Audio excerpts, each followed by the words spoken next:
Mucho cuidado porque podéis estar ante un eurodiputado dentro de no mucho tiempo. Vamos a hablar de los resultados del Frente Obrero, que creo que son excelentes para un partido, bueno, que no tiene el apoyo de los medios. Bueno, hay que ver lo de Macarena Olona, que ha sido casi de... En fin, no quiero poner calificativos para que me metan una denuncia, pero la apertura en un lupanar y el cierre ahí en un sitio parecía las 3.000 viviendas, ha sido verdaderamente digno de sketch. Parecía el nodo, faltaba la música del nodo por detrás. Bueno, Roberto, te lo pregunto directamente, vamos al lío. ¿Qué valoración haces de las elecciones generales? ¿Pero de lo nuestro o en general? No, en general, luego te preguntaré de lo vuestro.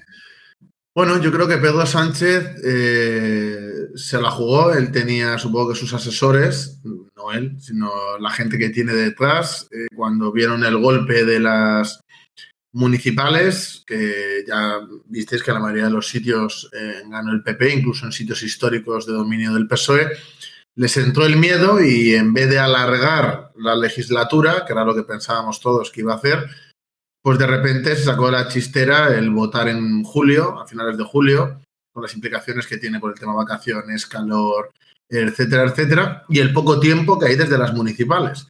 Y la verdad es que el juego le ha salido muy bien. Yo, sinceramente, yo creo que no va a formar gobierno, va a haber repetición, en mi opinión, pero en una situación distinta. ¿Tú crees que no va a formar gobierno él? Yo creo que no. Yo creo que lo va a intentar Feijóo en primer lugar. No le va a salir porque el PNV no está por la labor de apoyarle, ni siquiera a que el PP esté en solitario, que ese es el problema, porque Vox yo creo que si fuerza sí apoyaría un gobierno, simplemente de apoyarlo y ya está. Pero es que el problema es que el PNV tiene la disputa con Bildu, que de hecho ha sacado más diputados que el PNV, y la gente dice, no, es por Navarra, ya que, pero es que el PNV también está en Navarra. Entonces sí ha superado al PNV, la primera fuerza política ahora mismo ya a nivel de voto es Bildu, y el PNV tiene miedo. Tiene miedo de que si apoya a la derecha española, Bildu termine de pasarle por encima. Entonces, el PNV no va a apoyar al PP y no suma de ninguna de las maneras el PP, y creo que luego lo intentará Pedro Sánchez, que él está convencido de que lo va a conseguir con la abstención de Junts. Pero es que yo veo aquí otro problema. Yo esto que voy a decir va a ser un poco polémico.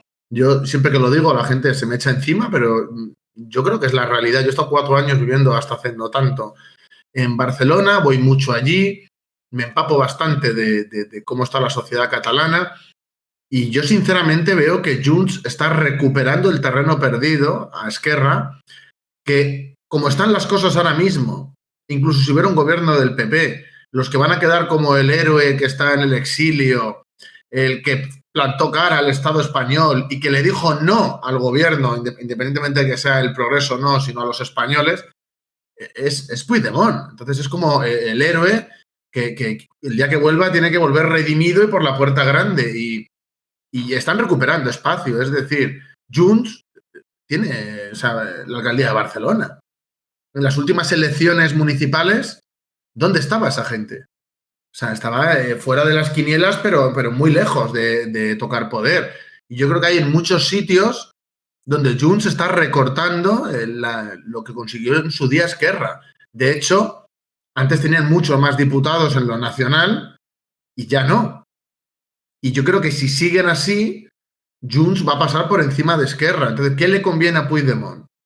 Abstenerse porque es lo menos malo, cuando le están pidiendo, bueno, el juez Llarena está pidiendo que vuelva, o sea, que le detengan y vuelva para juzgarle, que vaya a la cárcel, aunque le indulten, pero va a pasar por una situación complicada. O sea, eso es lo que le pueden ofrecer. Puigdemont no va a venir si no es con un indulto previo y si no es con el referéndum. ¿Por qué? Porque tiene que volver por la puerta grande. Si vuelve por la puerta chica, Esquerra va a volver a comerle el terreno. Esquerra, las CUP que están de capa caída o quien sea. Y yo creo que no van a abstenerse, sinceramente. Porque si se abstienen y gobierna Pedro Sánchez, Puigdemont va a seguir fuera.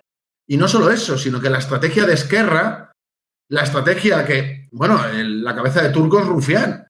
que es contra el que va todo el mundo ahora mismo, el voto de castigo que hay contra Esquerra es contra él. Perdón, se habla de grandes derrotados, de si sumar, entre comillas, ya sabéis, Podemos, etcétera, y el resto de partidos, que si Vox, pero el varapalo de Esquerra Republicana, que ha perdido prácticamente la mitad de los diputados, es histórico, ¿eh? No, y la alcaldía, su candidato le van a presentar al Senado. Porque es que, bueno, ya lo han presentado, pero digo, si hay repetición lo van a volver a presentar. Pero es que se han quedado fuera, o sea, han pasado de ser el que ganó las elecciones a la alcaldía de Barcelona, aunque no gobernaran ellos, han pasado a ser una fuerza secundaria. Entonces, ¿qué va a hacer Junts? ¿Rematar al animal herido y erigirse otra vez, como lo fue en su día CiU, como la fuerza dominante y hegemónica en Cataluña? ¿O se va a abstener con Pedro Sánchez a cambio de minucias? Yo sinceramente lo veo muy improbable.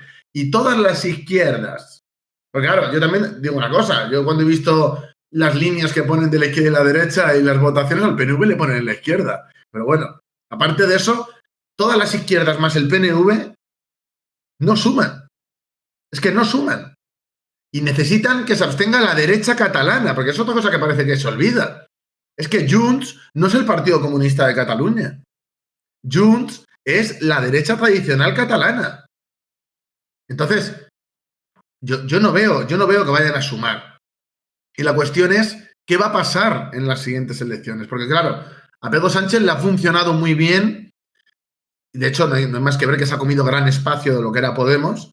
Le ha funcionado muy bien esto de o yo o la derecha cavernaria. Le ha funcionado muy bien.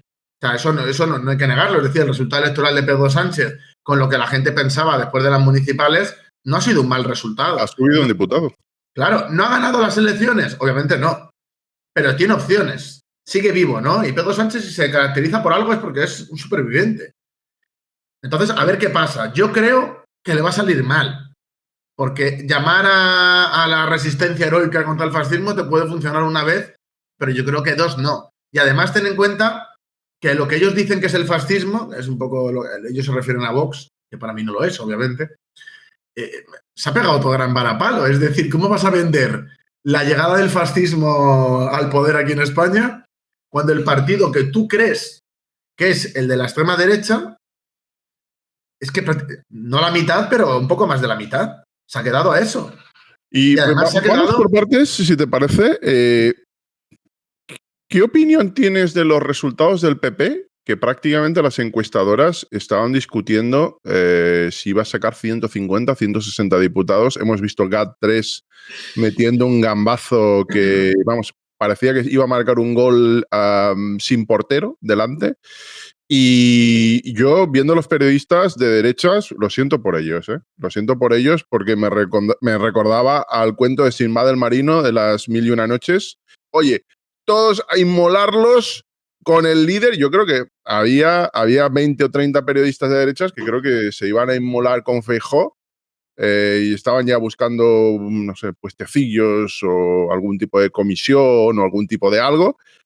Y las peleas, hay un vídeo de una pelea de los Santos con Girauta que es prácticamente memético, es memético. ¿Pero qué te han parecido los resultados del PP?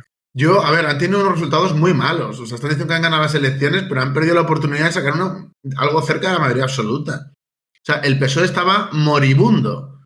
Y precisamente con la campaña que han hecho, me ha parecido una campaña pues muy al estilo de Rajoy las primeras que perdió, una campaña de esconderse. Hay un debate. Vale, no le sale bien, porque no le salió bien el debate con Pedro Sánchez. O sea, tampoco voy a decir que Pedro Sánchez le ganara porque no lo pienso, pero perdió una oportunidad. O sea, yo creo que un político, vamos a poner Aznar, por ejemplo. Aznar llega a ir a debatir con Pedro Sánchez ese día y se le come vivo. Felipe González, incluso alguien dice que fue un debate muy malo el que hicieron los dos. Y luego el otro, que era con más gente, que es el que da más juego y está más cerca de la cita electoral, él por lo que optó es por no ir. O sea, como el líder de un partido que aspira a gobernar el país va a confrontar contra sus adversarios y lo que hace es no presentarse. Que para mí luego fue un espectáculo bochornoso. O sea, Yolanda Díaz y Pedro Sánchez aliados. El debate, ¿qué te pareció el debate? Malísimo. Y además creo que lo hizo muy mal Abascal. Yo creo que Malísimo. Abascal era la oportunidad de oro, en mi opinión, ¿eh? De hecho, si hubieran llevado a otra persona que no fuera Abascal, con más tablas y más agresivo a la hora de debatir, yo creo que se los podría haber comido a los dos, porque ellos han hecho la campaña de solo queda Vox. Y llevan mucho tiempo cambiando el lema, pero están con solo queda Vox. Si solo queda Vox, es solo contra todos, es que debería de ser así. Yo, por ejemplo, que me encantan los debates, yo soy un apasionado de los debates, yo cuando estoy en una situación así, que están todos contra mí, es malo, pero a la vez es bueno, porque no tengo nada que perder. Pero si yo no peleo en una situación así y dejo que ellos tomen la iniciativa, te van a comer vivo. Yo pongo un ejemplo.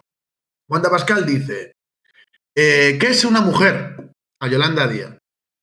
Y coge ella y de forma autoritaria empieza a interrumpirle y le dice que lo diga él. Dice, no, pero te he preguntado a ti. Dice, no, ahora dímelo tú. Y en vez de contestar, que era muy fácil, hembra adulta humana, o sea, es muy sencillo, pero es que no es que lo diga yo, es que puede ponerse vídeos de gente de Vox, o sea, hembra humana adulta. Y luego habría que decir, ahora, ¿qué dices tú? Y se queda muerta allí encima del estrado. Dijo, bueno, pues estamos en tablas. ¿Cómo vas a ganar una pelea 2 contra 1 buscando las tablas?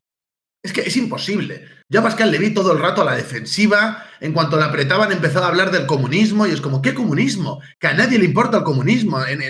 No es una preocupación de los españoles. No lo es. O sea, no hay una potencia que avanza por Europa con banderas y tal. Que no existe. No existe. Entonces, entrar en el debate cuando están llamando al voto antifascista y prácticamente a o estamos nosotros o llega el fascismo, ¿qué sentido tiene que él participe de eso y les deje la situación perfecta para que le machaquen hasta la extenuación? Porque encima el PP, que hubiera sido, se supone, como 2 para 2, es que le ha hecho el feo directamente de quiero gobernar con el PSOE, no tengo nada que ver con esta gente. Entonces, claro, Abascal ahí yo creo que es donde realmente a nivel de imagen quedó muy mal para mucha gente que ha votado al PP para buscar que no esté Sánchez. Y además, voy a decir otra cosa, creo que lo que ha machacado a Vox no solo es la campaña floja que han hecho, sino es el tema de entrar en gobiernos autonómicos. Porque tú no puedes llevar una línea de solo queda Vox, de nosotros contra el mundo, y luego ser el perrito faldero del PP. Porque entre el PP y el mini PP, la gente siempre va a ir al original, va a ir al grande. Yo conozco mucha gente, mira, te pongo un ejemplo que me pasó verídico en mi gimnasio.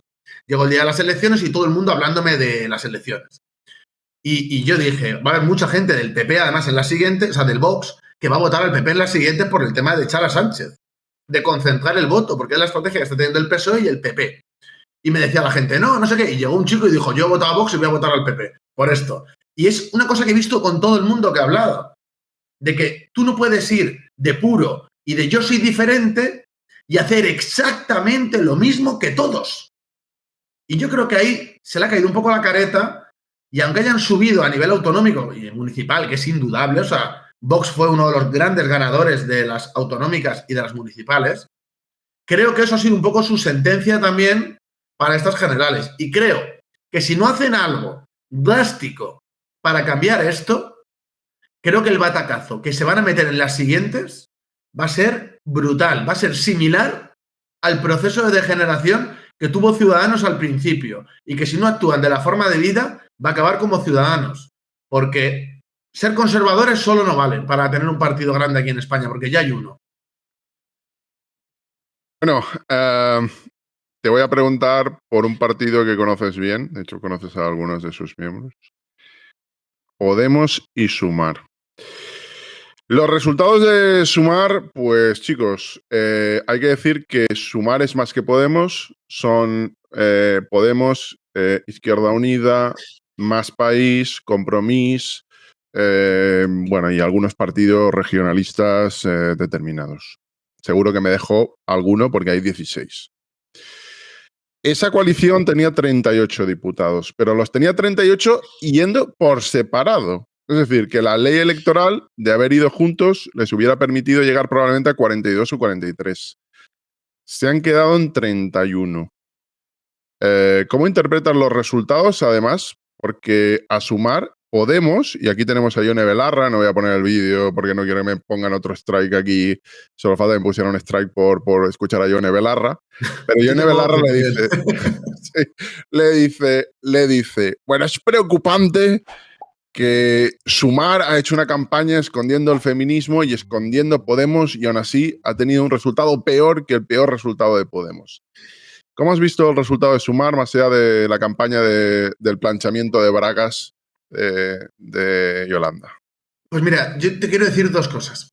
Antes de empezar a... Yo, aparte de que yo he estado, ¿no?, con esta gente en su día, cuando era un chaval, les conozco, etcétera, claro, yo tengo todavía, o sea, mantengo contacto con muchos de ellos. Y algunos son diputados o han sido diputados hasta hace poco. Entonces, como están de luchas intestinas, todos te pasan información de todos para que tú ataques al que no está con ellos, ¿no? Y claro, a mí me ha pasado desde, fíjate dónde te voy a decir, desde el día de San Isidro, que claro, me los encontré a todos. Fue esperpéntico, es decir, es que me vinieron los de ¿Te Podemos a comer encontraste la a todos? oreja, luego me vinieron... Sí, por varios grupos separados, claro. Claro, yo con algunos me llevo desde hace 20 y pico años, o sea, de que les conozco de toda la vida, entonces pues te Pero los encuentras, pues ¿se hablas. puede decir los nombres de los que te saludaron? No, ¿No? si digo los nombres ya no, ya se me acaba la información. Vale, Pero muy claro, bien. a mí me siguen hablando y son gente que está dentro de verdad. Entonces, yo me entero antes muchas veces de que incluso salgan, yo ya sé lo que va a pasar. Y yo te digo, si hay una palabra que define cómo ha sido el proceso de Sumar, no es el cariño ni construir en positivo, es el miedo. Estaban todos, pero ni te imaginas lo acojonados que estaban, del primero al último, ¿eh? Y se odian a muerte. Es que hay que tener en cuenta de que son, los diputados que son, no es que ya estén repartidos, sino que algunos van directamente unos en contra de otros.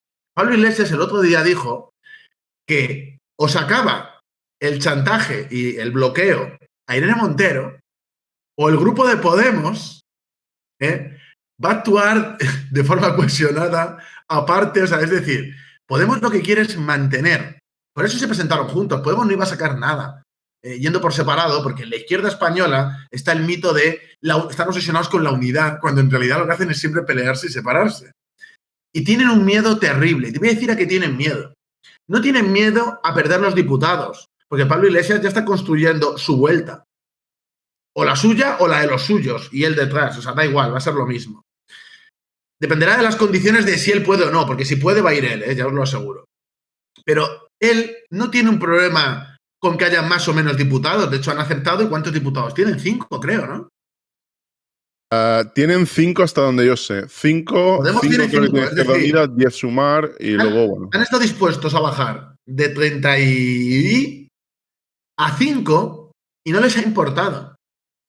Porque lo que les importa es pagar los microcréditos de las últimas campañas electorales que han palmado y no han hecho más que perder dinero.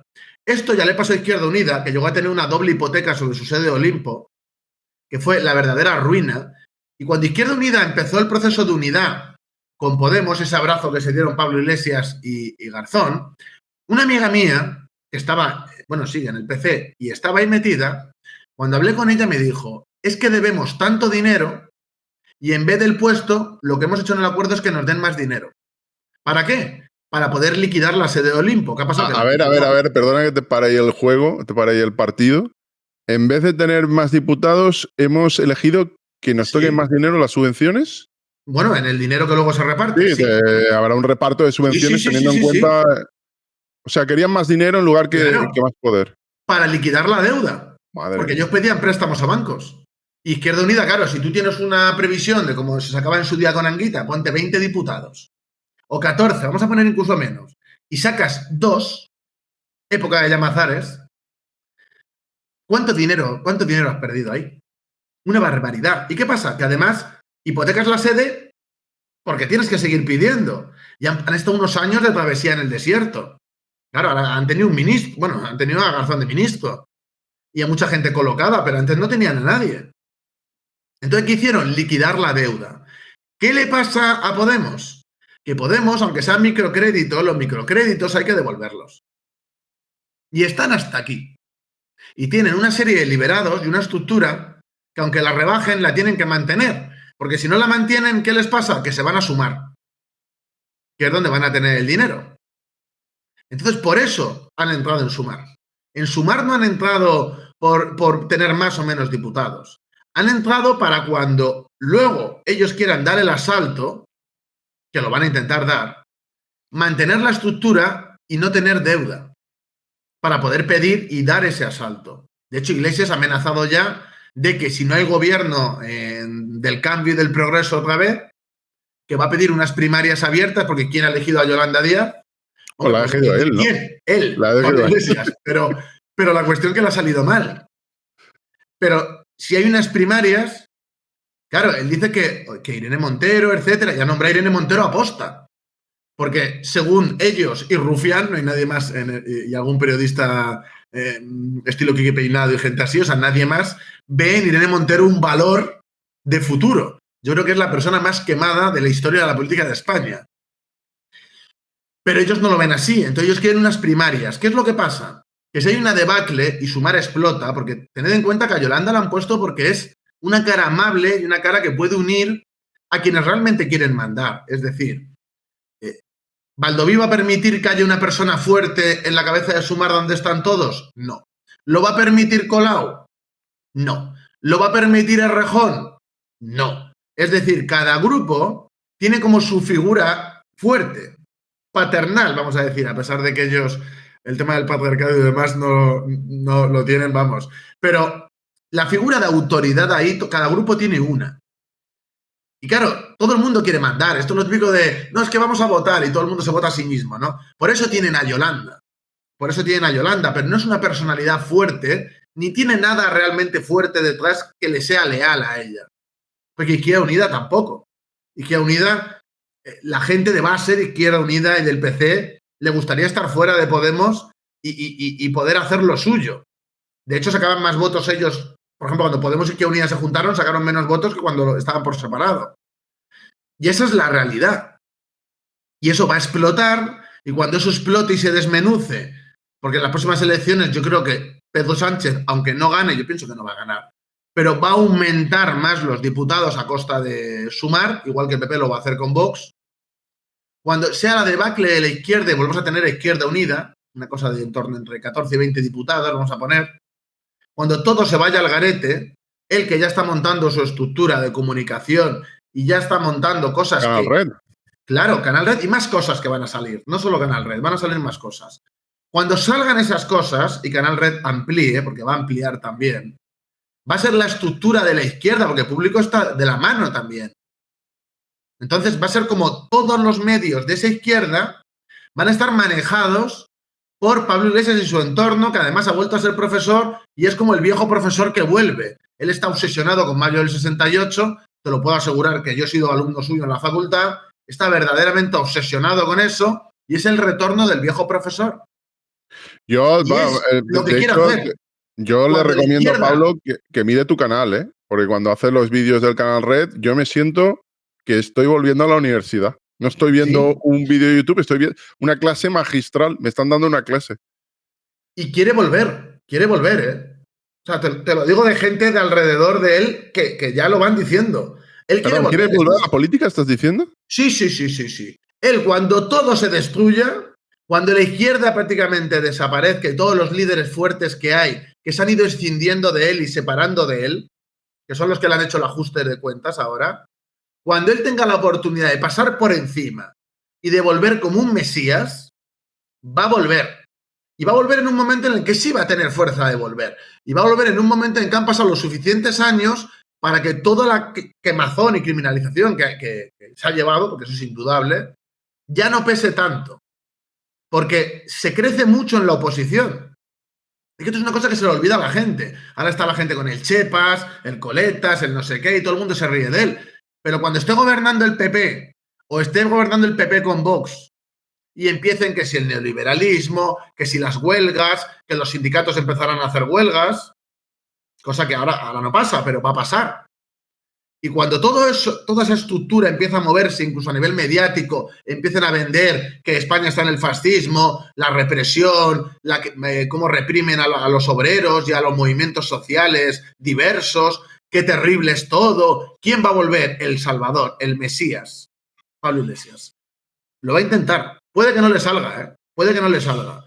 Pero lo que está haciendo, lo está haciendo para preparar su vuelta. ¿Que puede ser dentro de 8 años? Puede ser. Pero él lo va a intentar, os lo puedo asegurar. Porque, de hecho, lo que hizo en la comunidad, o sea, en Madrid, cuando dejó de ser vicepresidente, él lo hizo en plan, vuelve Pablo Iglesias a parar el fascismo, vuelve Pablo Iglesias, que quería hacer primarias contra Más Madrid para ser él y volver a ser el Mesías de la izquierda. ¿Qué pasa? Que no germinó, no era el momento. Él lo dijo. Dijo, me equivoqué porque no es el momento. Pero que nadie se equivoque, no está jubilado. Él solo está esperando su momento. Su momento.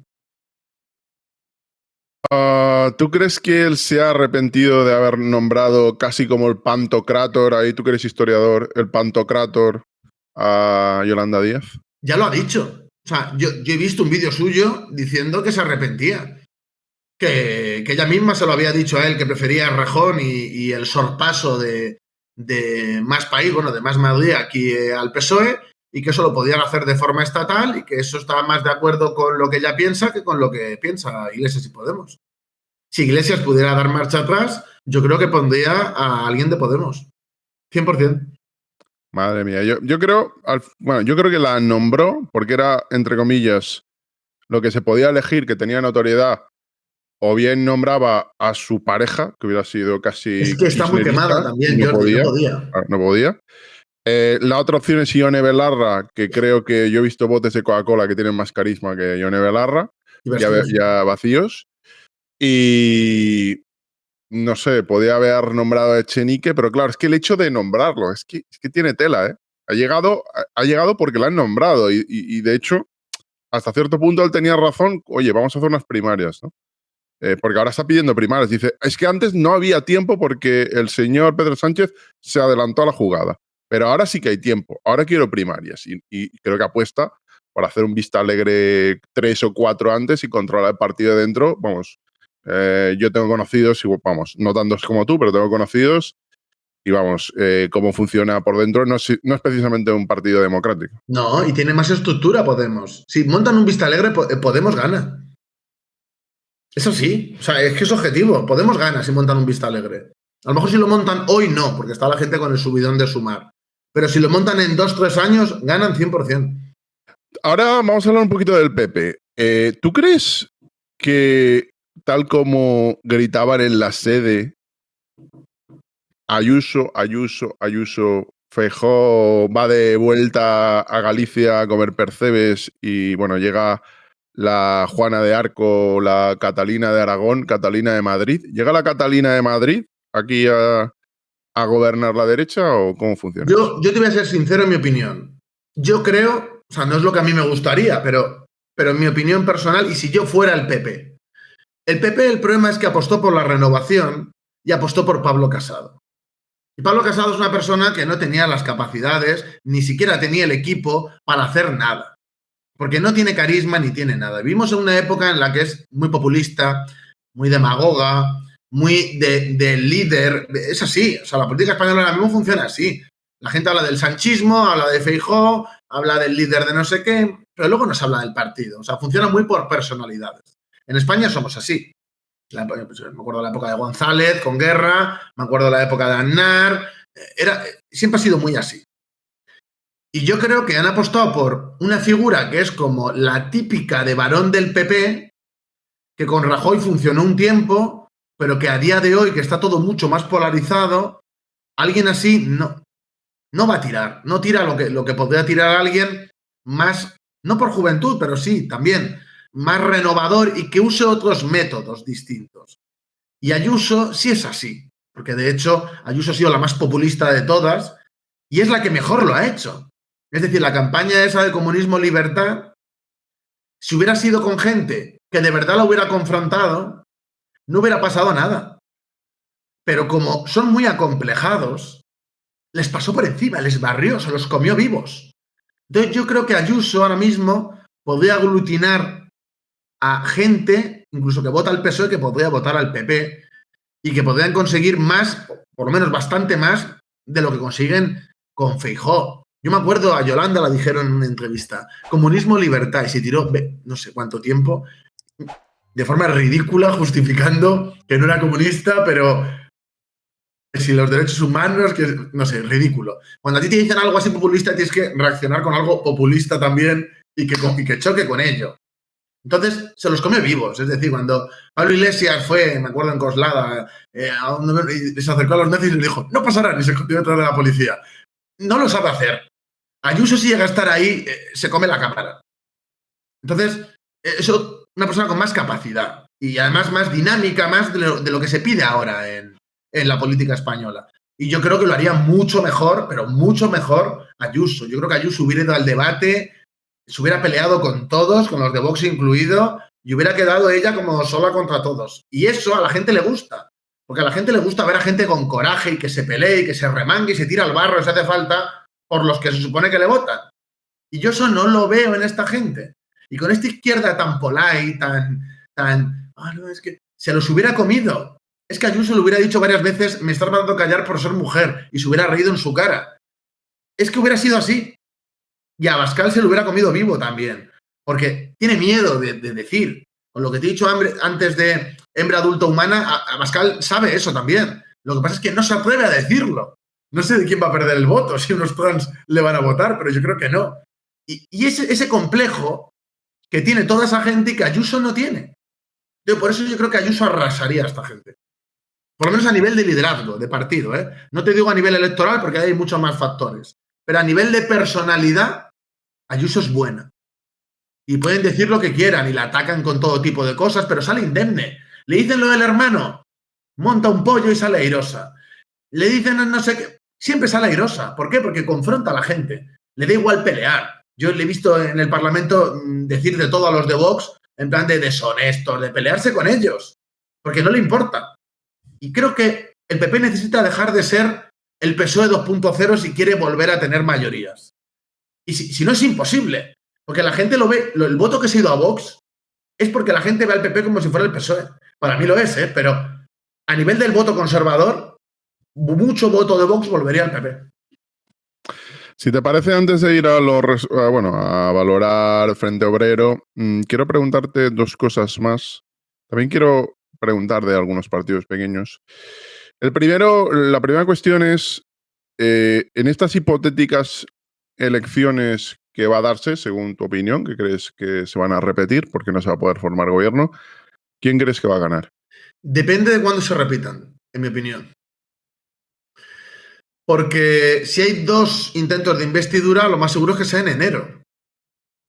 Yo creo que si es en enero, gana el PP.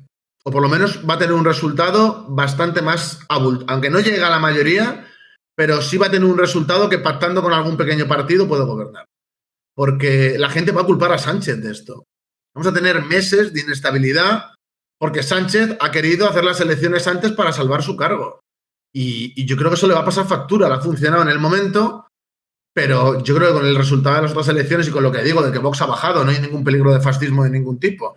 Yo creo que si pasan meses y hay mucha inestabilidad y la gente ya está harta, ¿no?, de esta política tan polarizada y alejada de los intereses de la gente, yo creo que van a buscar un voto de castigo a Sánchez y creo que el PP va a obtener mejores resultados. Creo que los resultados que se esperaban en estas, o sea, de cercano a, de primer partido con diferencia del PSOE. Yo creo que es lo que va a pasar. Si se repiten pronto, pues a lo mejor con la polarización el PSOE incluso puede pelear panza arriba y al final incluso llegar a sumar con todos los demás grupos, claro. Pero yo, sinceramente, creo que la estrategia de Feijóo es retrasarlo a posta. De hecho, por eso quiere ser él el primero en intentarlo, aunque sabe que es imposible. O sea, si Feijóo fuera pragmático y no hubiera nada más, él sabe que no va a salir, dejaría que Sánchez lo intente, que se desgaste Sánchez e intentar algo. Pero es que él sabe que si se alarga es mejor para él. Yo creo que unas elecciones... Si no, vamos a votar con los polvorones, Roberto. Yo creo que unas elecciones a finales de enero o a mediados de enero yo creo que perjudicarían al PSOE, en mi opinión. Y ahora, antes de ir a los resultados de los partidos pequeños, me gustaría preguntarte por las peticiones que han hecho los nacionalistas, porque lo han hecho públicamente. Junts ha pedido el indulto a Puigdemont, que bueno, hasta cierto punto, y corrígeme si me equivoco, tiene causas pendientes, no se le puede indultar, mientras y amnistías no son legales, hasta donde yo sé. Tendría primero que resolverse sus cuestiones, que a lo mejor, no sé, de alguna forma u otra, vete tú a saber. Pero incluso así, también ha pedido un referéndum, avanzar al referéndum. ¿Tú crees que Pedro Sánchez va a ceder en ese punto o no? A ver, es que yo creo que si eso pasa, se va a insurreccionar gente del PSOE y va a dar el gobierno al PP. O sea, así te lo digo. O sea, creo que ahí sí que habría un tamallazo de verdad. Porque aunque él ha depurado mucho el partido, hay mucha gente en el PSOE que es mucho más conservadora que Sánchez y que no lo van a permitir. No lo van a permitir. Entonces yo creo que eso es imposible y por eso no van a sumar. Y luego hay otra cosa que no entiendo, es una reflexión que yo vuelvo a decir, no es lo que a mí me gustaría, pero teniendo en cuenta la realidad hay que analizar las cosas con lo que tenemos. El PP y el PSOE votan el 80% de las cosas en Europa lo mismo. Es decir, son los partidos que más tienen en común. Desde el punto de vista del PP y del PSOE, o dejarse gobernar o una gran coalición. O sea, eso sería lo lógico, no estar cediendo a los chantajes de Bildu y de gente así. O sea, ¿qué sentido tiene eso? Esto en Alemania no pasaría. En Alemania habría, o se dejarían el uno al otro, o habría un gobierno de coalición. O sea, claro, para mí no es lo ideal, obviamente. Yo, pues me gustaría que se liara más y que abriera oportunidades a otros que estamos deseando hacer cosas. Pero yo a nivel de, si me pongo en el lugar del PP o del PSOE, tiene mucho más en común el PSOE con el PP que con Bildu. Y digo esto, habrá gente que se me eche encima, pero es la verdad. Entonces, ¿por qué no deja gobernar al PP? Por ejemplo, yo os pongo una cuestión de Estado, ¿no? De saber estar. ¿Por qué el PSOE no admite que ha perdido y deja gobernar a Feijóo? El PP lo ha hecho en el pasado y se ha abstenido para dejar que gobernara el PSOE. ¿Por qué no lo pueden hacer al revés? ¿Por qué no pueden llegar a un acuerdo de gobernabilidad, aunque sea de X tiempo y X tiempo, para garantizar una estabilidad y no estar dependiendo de partidos que tienen muy pocos votos? O sea, el de UPN ha sacado prácticamente los mismos votos que nosotros. Y ese partido, ahora lo veremos. que le ha votado la misma gente que al Frente Obrero, puede decidir, puede tener la llave de lo que pasa en España. No sé, yo creo que no. Yo creo que la ley electoral hay que cambiarla, pero no la van a cambiar ninguno de los que llega al poder, porque claro, llegan con esas reglas al poder. Es que son los más beneficiados. Se dice que los más beneficiados son los nacionalistas, pero no. Claro, tengo un diputado y el PACMA, que tiene el triple de votos, no. Bueno, vamos con los partidos pequeños. Te voy a mostrar un dato primero y quiero tu opinión. A ver, este dato en concreto. Vamos a mostrarlo a todo el mundo porque ha pasado por alto para mucha gente. A ver, yo voy bajando aquí, voy bajando y me aparece CJ, partido CJ. Caminando juntos, 5.482 votos. Que yo creo que va a cualquier, no sé, twitchero random y pide que le voten y saca 5.000 votos, ¿no? Este señor, bueno, para los que lo desconozcáis, si no habéis visto el logo con Paint que sacó, yo creo que yo tengo logos de esos que compré por 3 euros en Ownet, que estaban mejor hechos, pero literalmente, ¿eh? Le dieron mucho hilo a la cometa en las cadenas de televisión. Yo estoy sorprendido que para las entrevistas que ha hecho haya sacado solo 5.000 votos. ¿Qué opinas de este? Porque esto simplemente existía porque a las televisiones y a los medios le había interesado que Macarena Olona y su partido Caminando Juntos tuviera cierta exposición. Aquí no voy a entrar en... Bueno, te voy a preguntar a ti tu opinión. Pero ¿cómo puedes entender que una persona que ha estado en Vox, que ha aparecido en prácticamente todas las cadenas, en entrevistas, en horarios de máxima audiencia, saque 5.000 votos? Yo te explico. En primer lugar, claro, la mayoría de sus votos no son de Granada. No son de donde se ha presentado ella. O sea, eso es lo primero. ¿Ha salido en muchos sitios? Sí. Pero ha salido haciendo el qué. Ella, si no se hubiera dedicado a dar bandazos, ella podría haber quitado voto a Vox. Y por eso todas esas cadenas le dieron, pues le dieron cancha. ¿Cuál es el problema? Que si tú vas a la tele a hacer besos lésbicos, tú vas a defender lo contrario de lo que defendías antes, de forma constante, y decir blanco y luego negro, ir cambiando. Según ella, eso es lo que tiene que hacer un político. Según yo, eso es lo que hace alguien con algún tipo de problema de bipolaridad o algo por el estilo. Entonces, cuando tú no tienes nada coherente y cada vez que vas a televisión, sea La Sexta, sea lo que sea, no dices más que cosas antitéticas, pues claro, todo ese voto que podía haber tenido lo pierde, ya tiene una cobertura gigantesca. Es decir, si a mí me hubieran dado esa cobertura, estaríamos hablando de otras Oye, cosas. es que si te sacan en televisión española, ahí en Tendremos el área diputados si me sacaran en televisión todo el rato. Pero porque yo puedo gustar o no, pero yo tengo unas ideas, un programa, una forma de ser, yo tengo una forma de actuar en política. Pero ella ha estado dando bandazos. De hecho, fue a la tele con un zapato rojo y uno azul para escenificarlo. Eso no funciona. Eso no ha funcionado nunca. La conciliación no conquista nada. Una fortaleza no la tomas conciliando. Entonces, es lo que le ha pasado, ¿eh? Lo que ha tenido es una dosis de realidad. Y luego, aparte, ha hecho la campaña del esperpento, y en cuanto tú criticas algo de eso, te mandaba a sus bots a insultarte, a amenazarte, o sea, ridículo, ridículo. Porque es que hizo la presentación, me dices tú, en un lupanar. Dice, no, es que muchas cosas de política se cierran aquí. Muy bien, pues denúncialo, pero no hagas eso. Que salió con las chicas con máscaras.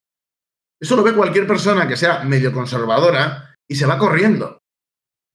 Y la gente de izquierda, que también hizo un esperpento con influencers así de izquierda radical, y fue un esperpento también, lo único que hizo fue buscarles la ruina a ellos. Y así ha sido constantemente, le he ido buscando la ruina a todo el mundo que le ha hecho un poco de caso. Yo, por suerte, cuando pasó lo de Letras en Sevilla, lo que la di fue un rapapolvo. Y menos mal que... ahí pues fue icónico, eso te benefició mucho, ¿eh?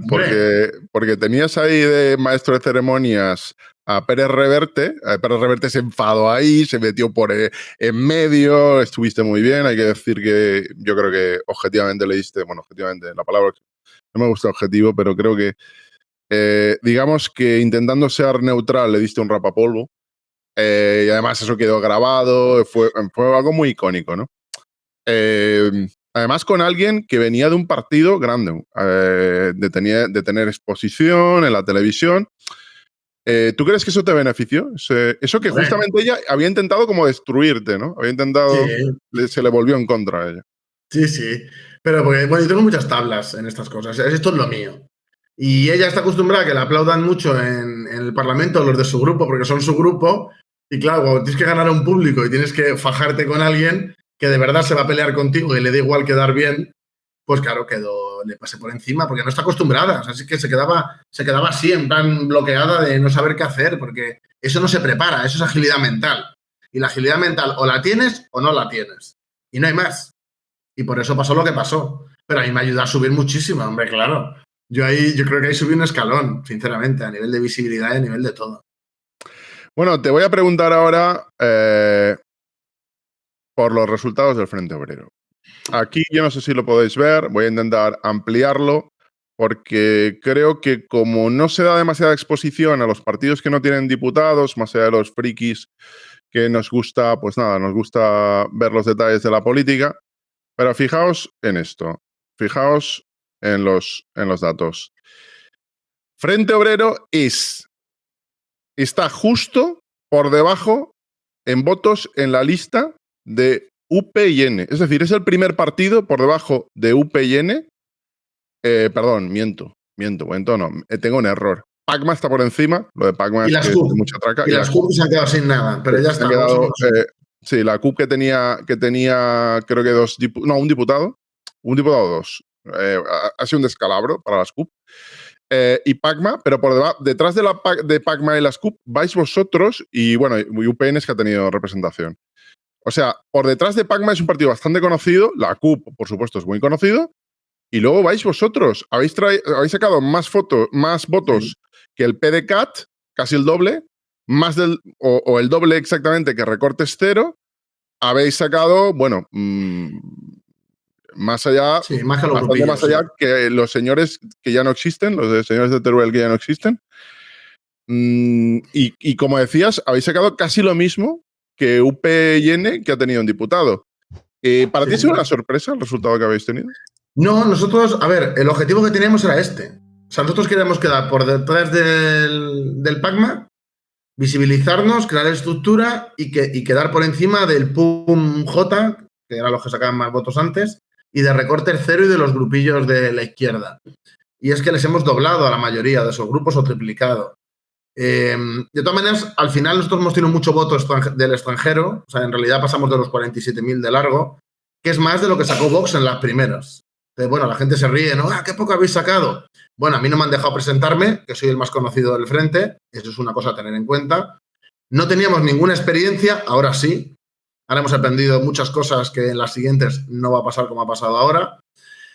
Y bueno, ya esto nos visibiliza. Es decir, a mí mucha gente que me escribe y que me ha conocido los días previos a esto. O sea, que nos ha conocido por las elecciones, de no te he votado en estas, pero ahora sé que existes. Y eso va a hacer que mejoremos muchísimo los resultados.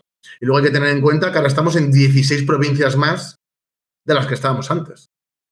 O sea, hemos montado juntas en 16 provincias donde no había nadie.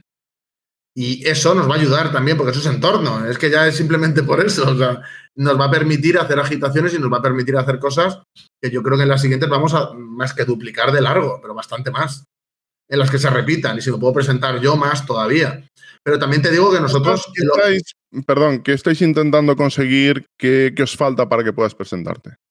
Nada, que pase el tiempo. Yo en diciembre me puedo presentar. En diciembre ya puedes presentarte. O sea que si llegan los polvorones y los votos, en los polvorones las elecciones te vas a poder presentar. Sí, señor. Yo creo que va a ser revulsivo porque claramente eres la cara más conocida, me parece un hecho, del Frente Obrero.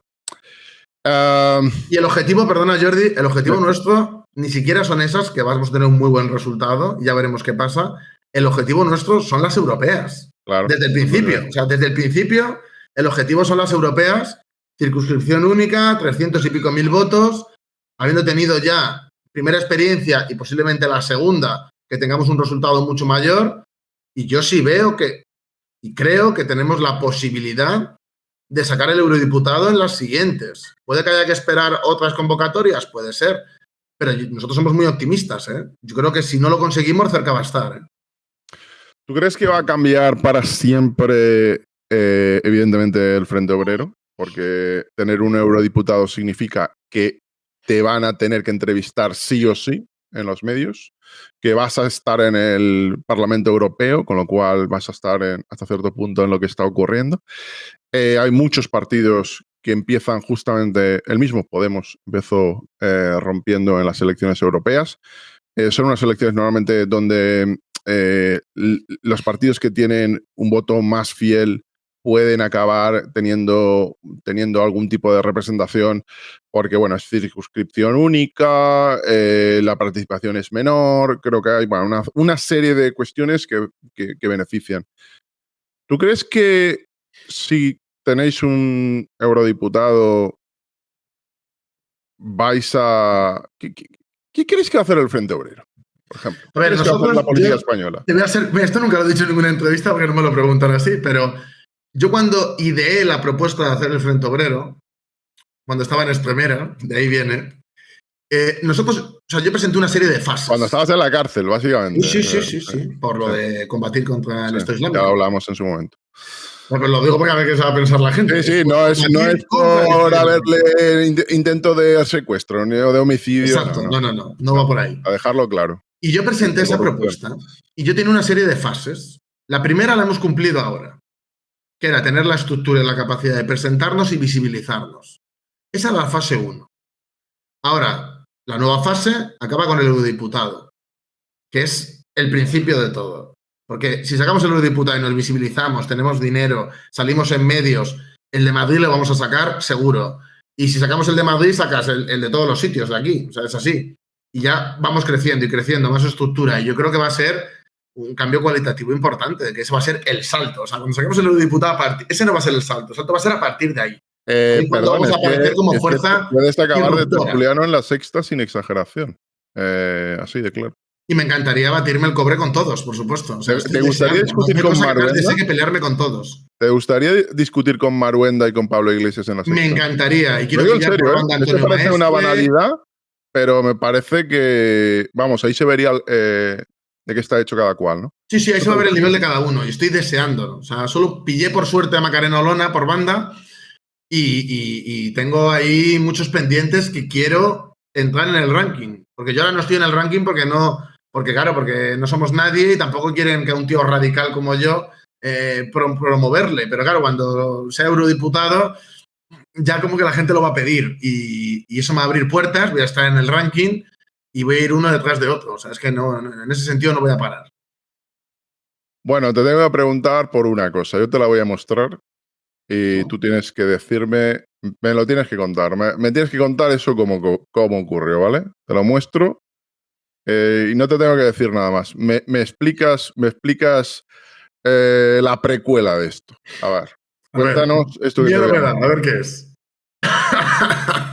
Cuéntanos la historia de esto, a ver. Pues Porque mira, esto ha sido como el que tuvo la idea en el Frente Obrero o esto ha rodado mucho por toda España. sí.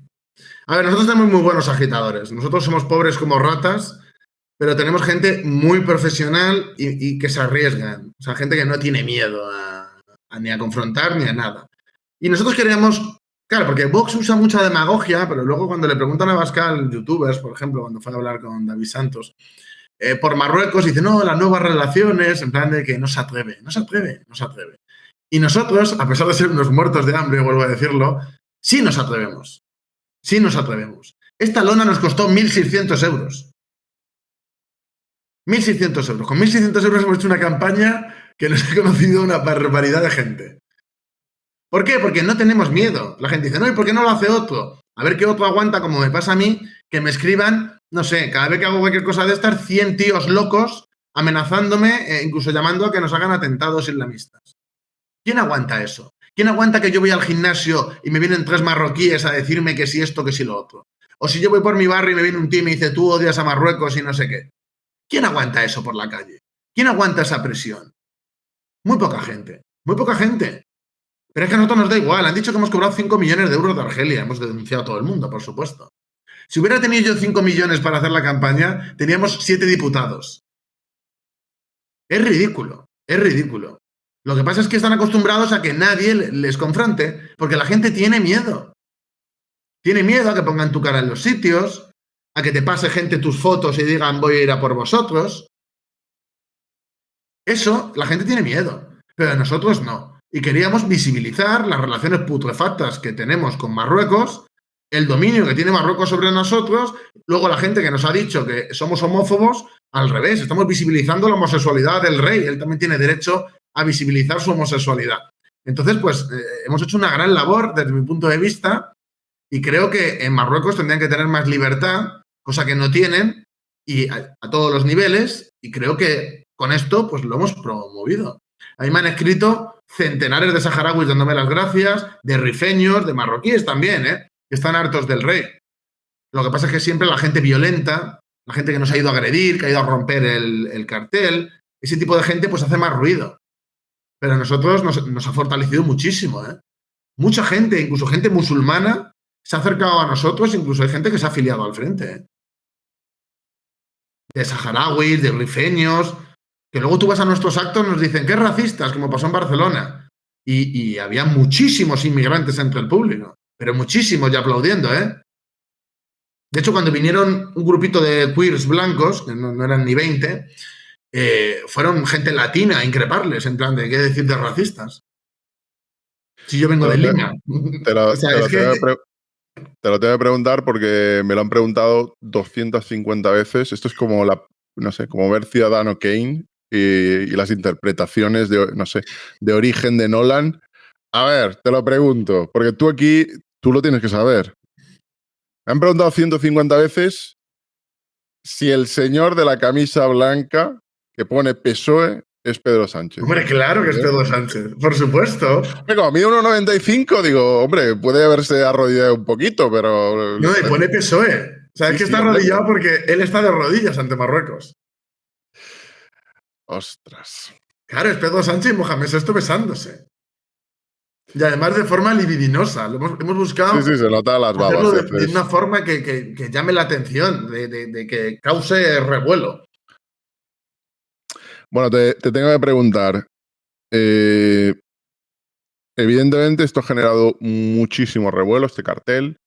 Ha circulado por todas las redes. Esto, bueno, ha sido llamado como un acto de odio contra Marruecos. ¿Tú has sentido miedo por la reacción Mira, de yo te gente voy de a Marruecos? decir lo mismo que le dije a los que me vinieron a intentar amenazar en el gimnasio. Yo he estado en la cárcel por montar una brigada para combatir contra el Estado Islámico y no combatir de poner un tuit, de gente pegando tiros en el frente. Si yo no he tenido miedo cuando mi foto y las de la gente que combatió aparecieron cuando la policía entró, creo que fue en Tarragona, en los pisos de los islamistas, si yo no me eché atrás ahí, me voy a echar atrás porque Marruecos o quien sea me pueda agredir o pueda hacer lo que sea. No. Nosotros estamos ya forjados en las dificultades y si quieren hacer algo que lo hagan, como si me quieren matar. Yo no me voy a echar atrás. Y os digo más, en las próximas elecciones, estad atentos porque esto es nada en comparación de lo que va a pasar en las siguientes. Ya tenemos ya incluso los diseños pensados. Está todo ya... Os va a encantar. Nosotros somos gente valiente, Jordi. Sí, Y sí, mira, no, yo sé hay que soy gente que en Twitter y en YouTube dice una cosa, no sé qué, no, pero es que nosotros lo hacemos en la calle, en la realidad. Y nos da igual. Y A nos da ver, igual. Si un día me revienta la cabeza, que puede pasar, pues me da igual. Es que no me importa. A ver, yo os voy a decir algo. Voy a hacer un pequeño off topic. Los que habéis seguido el canal lo sabéis. Una cosa es discutir por Twitter, una cosa es amenazar por Twitter, una cosa es ser una persona anónima llamado Pepito Robot Verde 2553 y emitir una amenaza. Y una segunda es darle un puñetazo a alguien en la cara o recibir un puñetazo porque te lo pueden devolver. Yo no sé si vosotros han dado un puñetazo en la cara. A mí me han dado un puñetazo en la cara sin saber por qué. Básicamente en el extranjero he contado la historia 1000 veces y me he peleado. No porque yo quisiera, literalmente me estaban dando el leches. Te tienes que defender. O tienes que huir o tienes que ser un cordero degollado. Pero bueno, yo me defendí. ¿Y por qué digo esto? Hay que estar hecho de una pasta especial para de verdad querer trasladar lo que es una amenaza en las redes sociales a enfrentarte a alguien en la vida real. Y luego, aparte de eso, tienes que saber con quién estás hablando. Y desde luego, ya os digo, vamos, yo no tengo ningún género de dudas que Roberto es alguien valiente en la vida real y no solo en Twitter, como muchas personas que se esconden tras un nick. Yo creo que no te van a amedrentar, ¿no? No te van a generar miedo ni te van a hacer que te calles, aunque vayan a mí me tienen que matar para callarme. Y aún así, el eco de la voz se oirá después. Yo te digo que yo no me voy a rajar. Yo no quiero que... Además, lo voy a decir muy claro. Y esto ya no es ni el frente ni... Yo no voy a permitir que mi país se islamice. O sea, si fui a la cárcel para que no se islamizara Siria, imagínate lo que estoy dispuesto a hacer aquí. O sea, me da igual. Me pueden matar que yo no me callo, vamos. Ni muerto. Bueno, vamos con la última pregunta antes de las de los oyentes. Es que es otra cuestión que me lo preguntan, creo que 50 veces, cuando analizamos las elecciones, etcétera. Y bueno, veía a la gente cuando hablábamos de los resultados y no conocían al Frente Obrero, porque hay que decir que mucha gente pues nunca ha oído lo que es el Frente Obrero, no sabe lo que es el Frente Obrero. La gente pues que te sigue en YouTube, la gente que te puede seguir en Twitter, que te sigue en redes sociales, que ha visto alguna entrevista, pues sabe quién eres, pero hay que decir que tú no has tenido, ni tú ni tu partido, han tenido exposición a la mayor parte de españoles, ni siquiera han oído lo que es. No, todavía no. Una de las preguntas, diría, la más común que me han hecho, con lo cual te la tengo que trasladar antes de ir a las de los oyentes. La pregunta es, ¿el Frente Obrero qué es? ¿Es un partido comunista? ¿Qué es? No, ¿Qué es el Frente Obrero? No. Yo contesto muy claro. Mirad, la gente teoriza mucho sobre la fantasía, ¿no?, de la revolución, pero nunca hace nada para que llegue nunca. Nosotros pensamos que España está en una situación decadente y pensamos que hay unas cosas de mínimos para montar un movimiento amplio que tenga capacidad de transformar. Nosotros nos definimos como patriotas revolucionarios. O sea, esa es la definición. Y no es un frente comunista. La gente confunde mucho porque yo sí lo soy. Pero yo soy consciente de las condiciones materiales que existen y soy consciente de las necesidades tanto de los trabajadores como de mi país. Entonces yo, ese programa que para mí es de mínimos y que para otros será de máximos, acepto ese programa y trabajo por él. Y no voy a hacer otra cosa. O sea, la gente si va a pensar que voy a instaurar mañana, no sé, qué tipo de... Eso no va a pasar. Eso no va a pasar. Claro, es que había gente diciendo, no, es que Roberto Vaquero es comunista. Sí, sí, yo sí lo soy. Yo no voy a renegar nunca. No, me parece una actitud, mira, esto que acabas de hacer, me parece una actitud ya no solo valiente, sino inteligente. Porque cuando yo veo gente que sé que son comunistas porque les he visto declaraciones cuando no eran famosos diciendo que eran comunistas y luego esconderse, no, yo no. me parece que les hace quedar bastante mal. No, yo jamás voy a renegar. Pero una cosa es renegar de lo que para mí es ser comunista, que es muy diferente a lo que la mayoría de la gente entiende por tal, eso también te lo digo. Pero yo en el frente y el trabajo que hago en redes y en todo, lo hago por el frente. Y yo lo que defiendo es el patriotismo revolucionario. De hecho, hay gente que me critica de, no, es que ya no haces cosas comunistas. Y es como, déjame en paz. Yo quiero hacer algo de verdad, ¿vale? Quiero hacer algo en la realidad, no estar teorizando sobre la revolución imaginaria. Y yo soy muy claro. Yo me considero patriota revolucionario y yo lo que defiendo ahora mismo y en lo que está enfocado toda mi actividad es eso. Pero yo no renuncio a mis ideas. Pero yo tengo ese programa, yo tengo esa visión de España y voy a pelear por ella. Y puedo estar con gente que no tiene esas ideas ni que no defiende determinadas cosas y me da igual porque tenemos mucho en común y hay mucho por lo que trabajar. Y además te digo otra cosa, el programa, porque el que tenemos, nosotros venimos de ser la extrema izquierda radical, lo peor que te puedas imaginar, pero hemos tenido un proceso de desintoxicación de todo eso. Y hemos sacado los 10 puntos para el programa de las elecciones, pero es que tú ves eso y ves el otro programa y dices, es que hay muchas cosas que se han quedado en el tintero. Y no, es que cuando tengamos el congreso este año, que viene, que lo vamos a tener, vamos a adaptar el programa a lo que somos ahora. A esos 10 puntos nada más que más desarrollados. Y hay gente que nos insulta mucho de, no, el Frente Obrero no es comunista porque no sé qué. Y es como, ya lo sé que no lo es. Pero si es que no me canso de decirlo en todos sitios. ¿Hay gente comunista dentro del Frente? Sí. Y luego hay gente que viene de Vox, y gente que viene del PC, y gente que viene de Izquierda Unida, gente que viene de haber sido independentista y ya no lo es, gente que viene de ser nada y viene de su casa. Es decir, somos un movimiento muy amplio. Es que hay gente que de hecho se montó la de San Quintín porque salió un chico que es del Frente y que es patriota revolucionario y que en su día había estado en organizaciones de verdad de extrema derecha. Y la gente se volvía loca. ¿Cómo lo admitís? Porque a mí no me importa lo que ha sido hace 10 años. A mí me importa lo que es ahora. Es que yo hace, no 10 años, pero un poco más, yo también era una cosa que yo ahora mismo lo miro para atrás y digo, me avergüenzo. Me avergüenzo de cosas que defendía y de cosas que hacía. Pero porque la gente evoluciona. Es que tú no puedes entender las cosas como algo estático, como un dogma que saques la Biblia y dices, según San Marx, capítulo... Eso es ridículo. Pero que es patético. Cualquiera que tenga un mínimo de comprensión de la obra de Marx va a pensar que estás loco. Y yo soy muy sincero. Yo esto que digo, si se lo preguntáis a otros líderes, que sí dicen que son comunistas, es que no van a decir lo que estoy haciendo yo. No van a coger y van a dar la cara y van a decir literalmente la verdad de lo que es y de lo que va a hacer. Porque yo estoy diciendo lo que yo soy, en lo que me enfoco y lo que voy a hacer en el futuro. Y estoy diciendo la verdad, es eso lo que voy a hacer. Y la gente sacará de contexto y sacará un vídeo de hace 10 años. No, es que entonces defendías. Vale, pero ¿qué defiendo ahora? Pues chicos, si os parece, vamos con vuestras preguntas. Veo que somos más de 1.300 personas.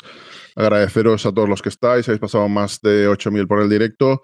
Deciros que, bueno, si queréis saber más de Roberto y no le conocíais, podéis verle en su canal, Roberto Vaquero. Buscáis Roberto Vaquero en YouTube, os va a aparecer, o Roberto Vaquero en Twitter, os va a aparecer. Y además os recomiendo su podcast Patente de Coso.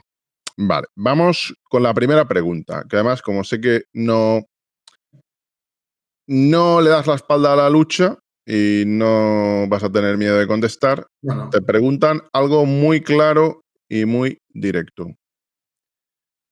Roberto, ¿eres partidario del derecho de autodeterminación? Mira, es que hay una campaña difamatoria contra mí de gente obsesionada. ¿Qué es el derecho de autodeterminación? Porque primero habría que definir qué es. Porque yo defiendo la unión voluntaria, que eso es defender la unidad de España. Sobre lo del referéndum, yo no voy a promover, o sea, mira, te voy a poner un ejemplo muy claro. Yo mañana llego al poder, imagínate, ¿vale? Yo no promovería un referéndum. Pero si el referéndum se monta, yo defendería el no a la separación.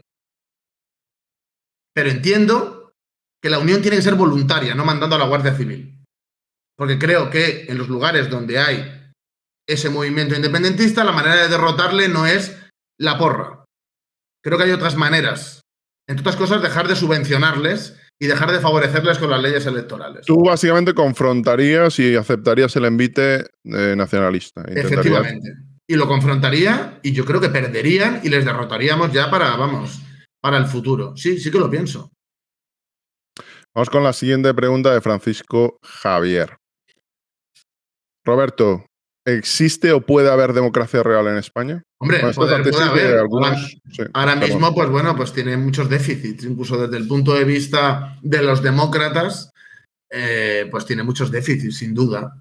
Y creo que es muy difícil y que ahora, por ejemplo, que he hecho una campaña, no se compite en igualdad de condiciones. De hecho, yo no lo sabía, pero la gente sabe que la publicidad que puedes hacer del partido está adjudicada según la representación y el voto que has tenido. Yo eso no lo sabía. Y de repente cuando nos llega el ese de no, solo podéis pegar carteles en este sitio, y era como, ¿puedo poner un cartel en una calle y está todo lleno de carteles? Pues obviamente hemos hecho la campaña como nos ha dado la gana, obviamente, pero me llamó la atención a nivel de visibilidad en los anuncios. O sea, es que no hay competencia, es competencia desleal absoluta. Ya no solo por la financiación, sino incluso las cosas que da el Estado.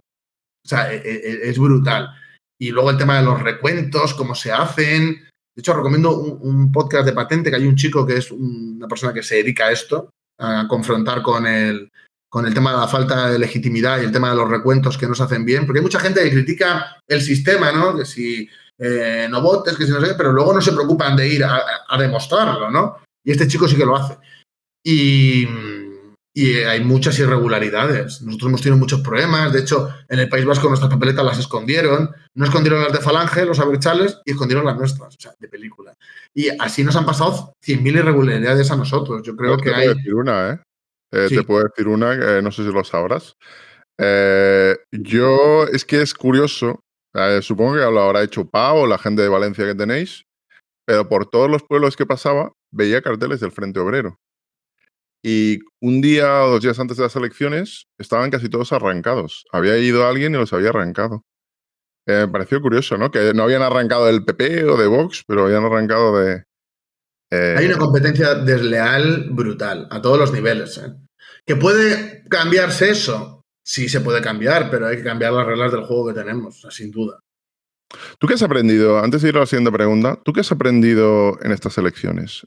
Un montón de cosas, ¿eh? Un montón, ¿eh? La primera, montar mítines.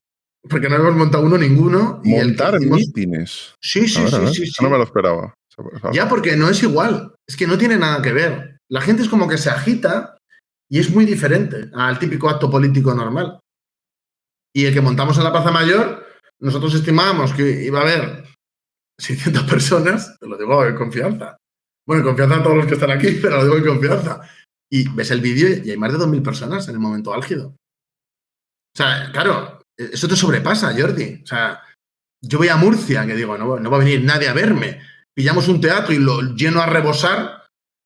Claro, cortocircuitas. Y hay que montar la estructura de otra manera la siguiente vez. Y aprendes a organizarlos bien. Organizarlos con material, no haciendo el cutre como hacen la mayoría de organizaciones pequeñas, sino de montarlo a lo grande.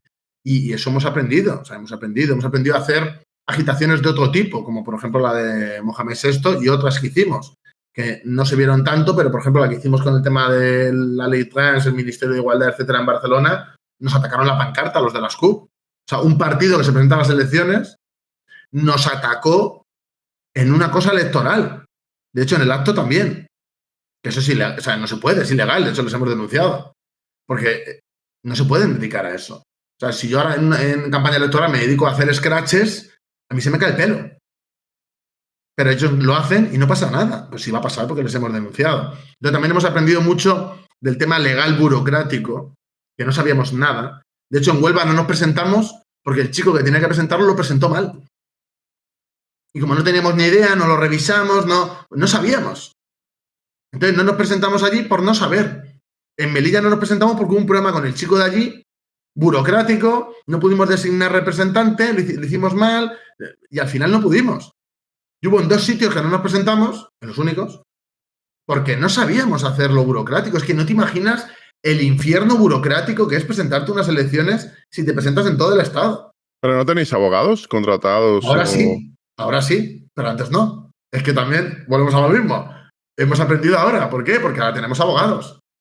Que de hecho en más sitios nos hemos podido presentar porque los abogados han estado poniendo los recursos y han estado haciendo cosas. Pero es que antes no tenemos ni capacidad de tener abogados. Y ahora sí. Es decir, estamos subiendo a ese nivel. Y hemos puesto 40.000 demandas. De hecho, gracias a los abogados que nos están ayudando, que es gente que se ha ofrecido ellos, de despachos. Esa gente es la que ha hecho que, por ejemplo, toda la basura de Marruecos de que hemos cobrado 5 millones de euros, eso saltó aquí a España al 20 minutos y a otros sitios, y a base de demandas lo han quitado. Es decir, hemos aprendido también a mandar bien el burofax ahí de lo vas a cambiar o te vamos a denunciar. Hemos aprendido a hacer esas cosas también. Hemos aprendido cosas, claro que tú dirás, qué básicas, ya, pero es que, Jordi, nosotros somos gente que pegaba carteles. Es que las organizaciones de izquierdas, si tú ves la lista esa que tienes del final que salen, son gente que pega carteles y hace un acto guarro en un sitio, que es un tío ahí hablando y ya está. Nosotros venimos de esa cultura. Y hemos hecho romper con todo eso y profesionalizarlo. Entonces, lo que hemos sacado con esto es profesionalizarlo. Incluso a nivel de financiación, de conseguir dinero sin endeudarnos. Hemos hecho una campaña con 26.000 o 27.000 euros. ¿Solo 26.000 euros? Sí, la campaña la hemos hecho con ese dinero. Que yo creo que la siguiente la haremos con el doble, pero que es muy poco dinero también, pero no nos endeudamos. Es decir, si tenemos un mal resultado, no sacamos lo que sea, da igual, porque lo hacemos de la voluntad de la gente y de no endeudarnos y de saber mantener nuestra independencia política. Entonces, en ese sentido hemos aprendido mucho. Y yo creo que eso nos va a servir para el futuro. Vamos con la siguiente pregunta que te plantea Generalísimo, que dice: buenas noches, Roberto. ¿Qué opinas de la crítica del vídeo que te ha hecho Santiago Hermosillo? Pues bueno, me parece que es un poco no, es bastante envidioso y que es una persona que está obsesionada conmigo y con el frente.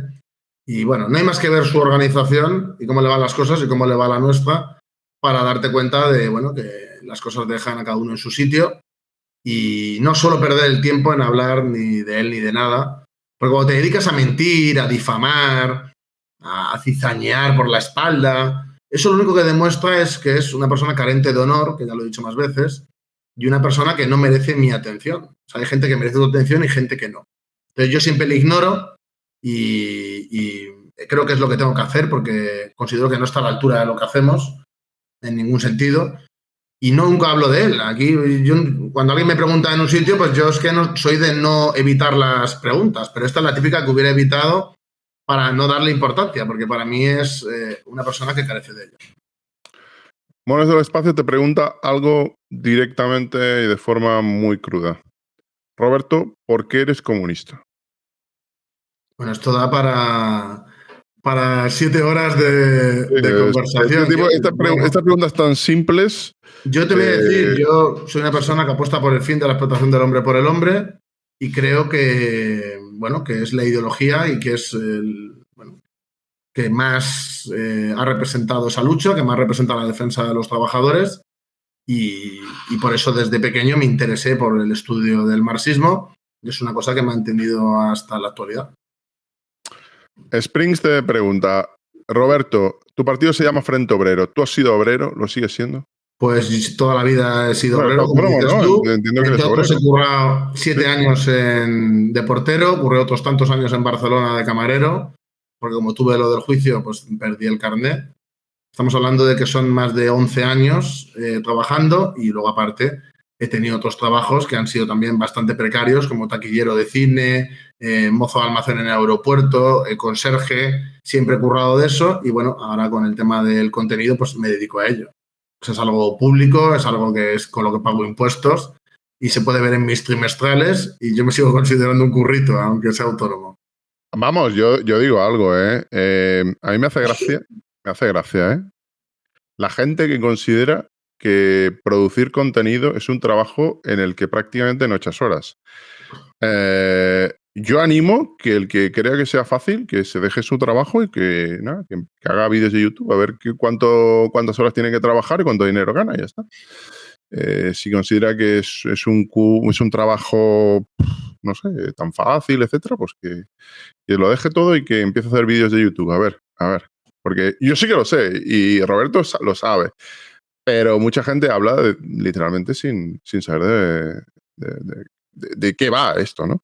Pero bueno, vamos con la siguiente pregunta. Veo muchísimas, chicos, por favor, ya se ha contestado.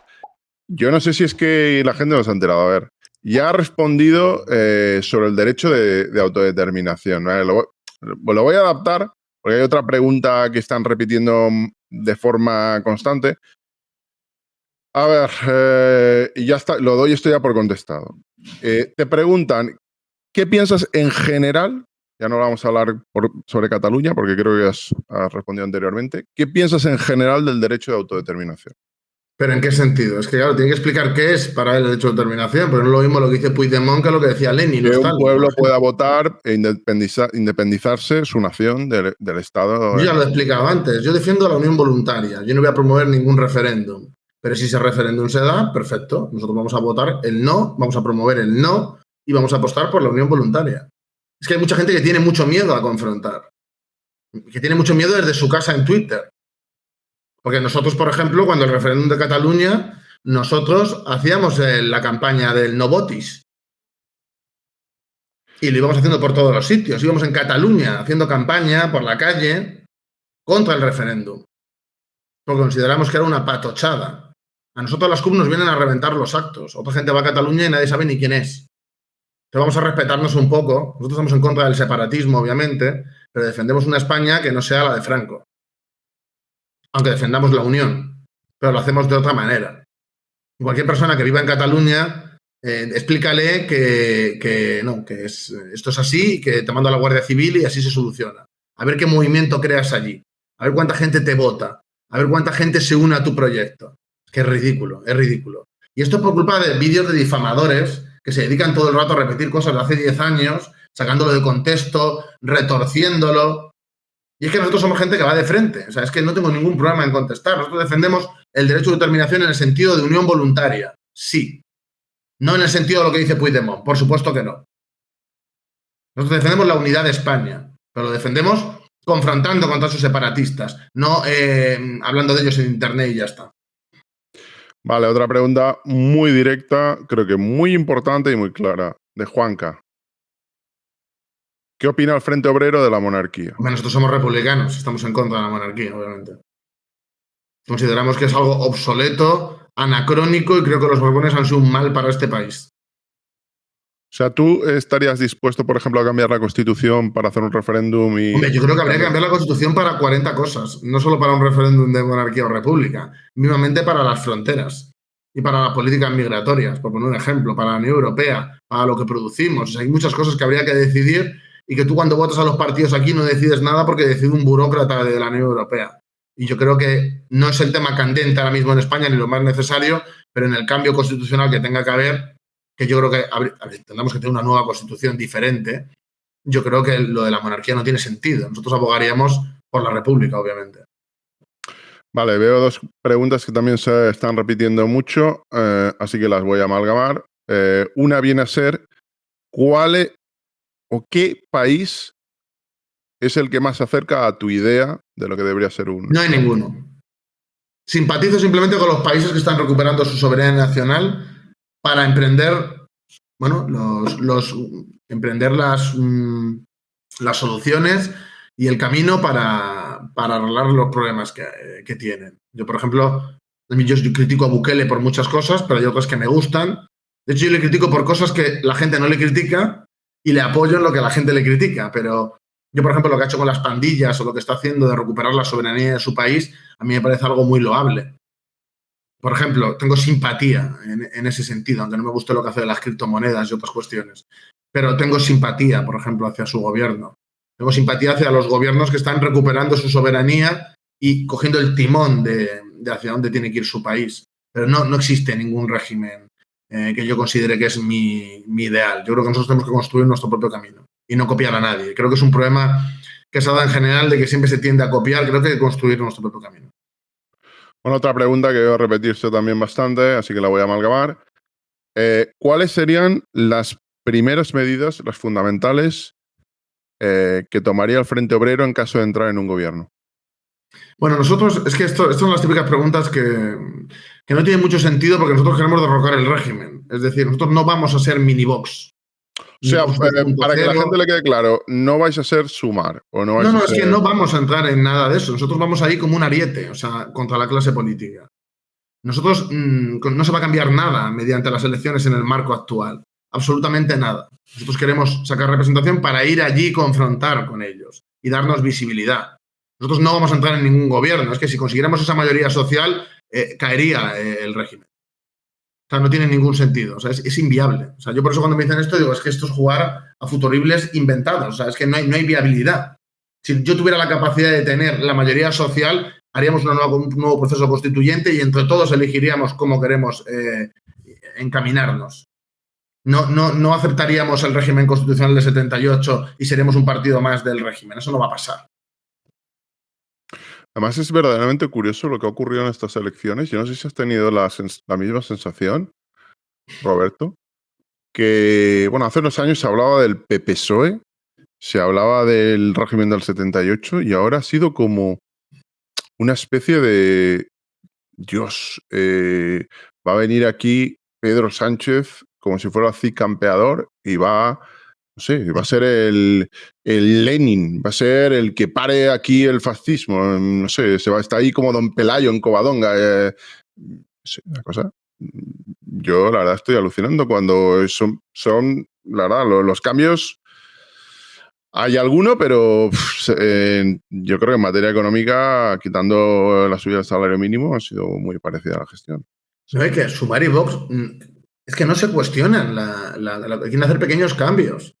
Es que Podemos en su día hizo un programa que era en base a la Constitución. Cuando antes hablaban del PPSOE y el final del régimen.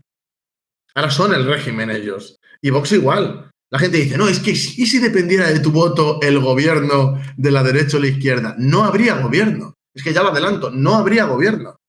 Nosotros llamaríamos a tumbar lo que hay. Es que no tiene sentido. No puedes hacer lo mismo todo el rato y esperar resultados diferentes. Es imposible. Imposible. Te pregunta Adolfo Suárez.